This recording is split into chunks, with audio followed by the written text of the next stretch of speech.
Estamos en el Antiguo Testamento, de Buscando la Biblia. La última sección es la de los profetas. Los profetas, gente que sintoniza con Dios.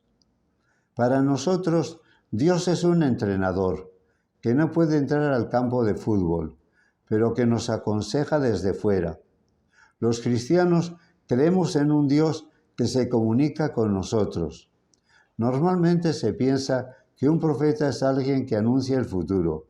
En la Biblia, el profeta es el hombre que habla de parte de Dios, el que nos comunica lo que le ha oído a Dios.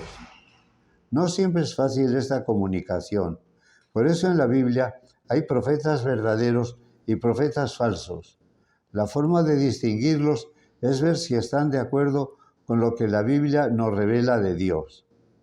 Poniendo una comparación, diríamos que con Dios nos comunicamos no por un celular que funciona automáticamente, sino por una radio en la que hay que saber sintonizar exactamente la correcta longitud de onda de su emisora. Los profetas fueron gente privilegiada en este sintonizar con Dios, gente especialmente dócil al Espíritu de Dios. Denunciaban lo que no estaba de acuerdo con la voluntad de Dios y anunciaban su plan de salvación. Los tiempos de los profetas.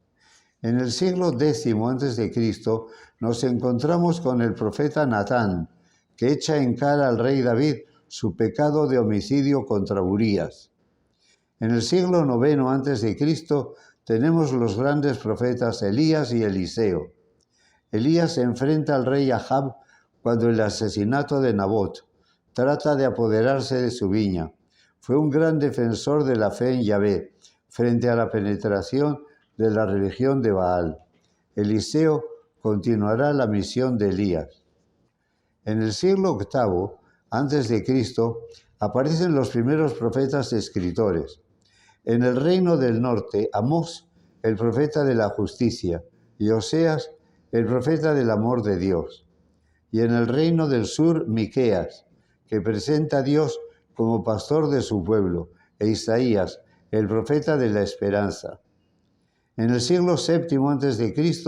tenemos a Sofonías, el profeta de los pobres, Nahum, quien reflexiona sobre la ruina de Nínive, la capital enemiga, y Habacuc, iniciando la oración de protesta a Dios.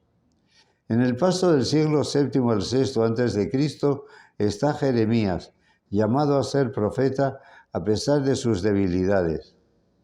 En el siglo VI a.C. aparece Ezequiel, el profeta que desde el destierro de Babilonia tratará de mantener la esperanza del pueblo, y al regreso del destierro Ageo, que llama a la reconstrucción del templo, y Zacarías, que añade a eso la mirada hacia los tiempos definitivos de la salvación. Y quedan después Malaquías, que habla de un mensajero para preparar el camino del Señor. Joel, que describe el juicio del día del Señor. Abdías, que anuncia la caída de Edom. Jonás, el que con humor y firmeza planea la salvación universal de Dios. Y Baruch, con su elogio de la sabiduría de la ley de Dios.